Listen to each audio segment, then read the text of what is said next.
Mr. Pyle, who was the person who actually invented Steelpan? By coincidence. By a coincidence. It just happened.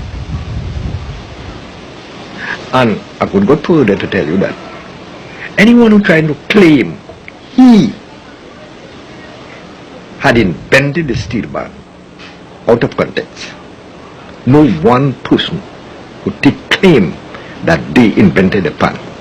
Because during the period of 1935 it was still bamboo. During the carnival period, they used to play.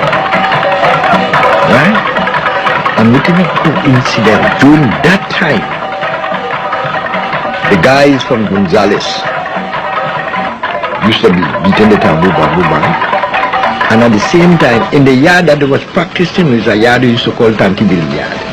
It had an old chassis, car chassis there.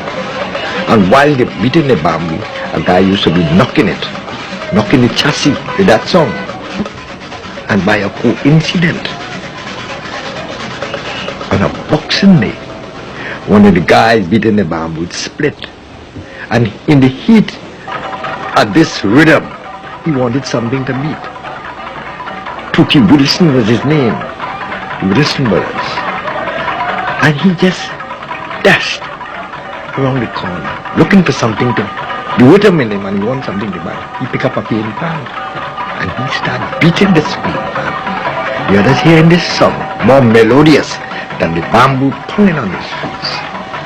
They all discarded him, and they all wanted to, who could have get dustbins, take dustbins, who could have get old utensils, take utensils, and there and then, that was the dustbin bar.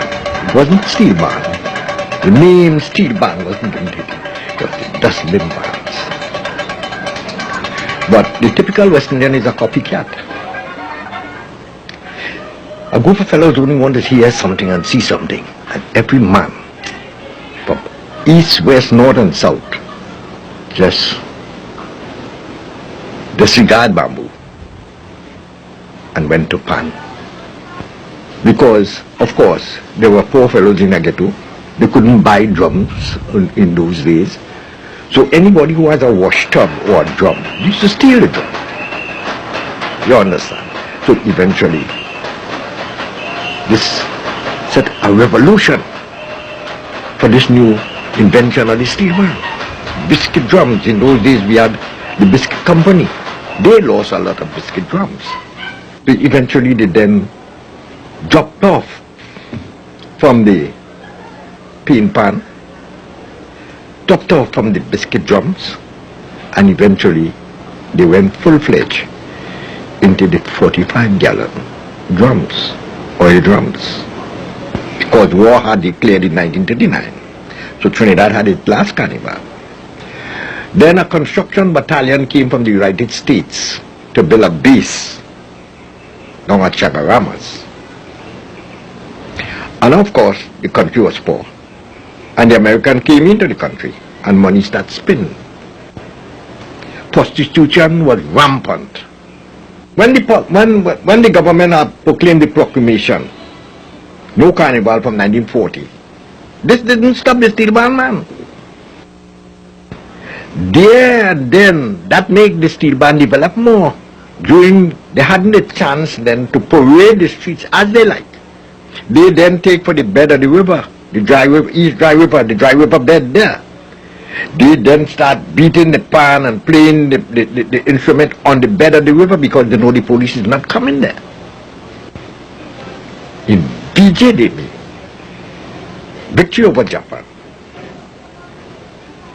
every steel band from all part of Trinidad and Tobago take to the streets. And it was, I can assure you, it was no more the peel pan. The band that took to the street was in full force with 45-gallon pans. As the prostitutes, as we will call them, was on the move, they also had a protector. He had been a person that connected to Steelpan. Clashes start happening, riots. No, riot was only the Steelpan or such of people put it. It was areas. And let us say, if she did belongs for behind the bridge, or she did belongs to St. James, and she going out, and the only time they could really get at who they want within that period is Carnival.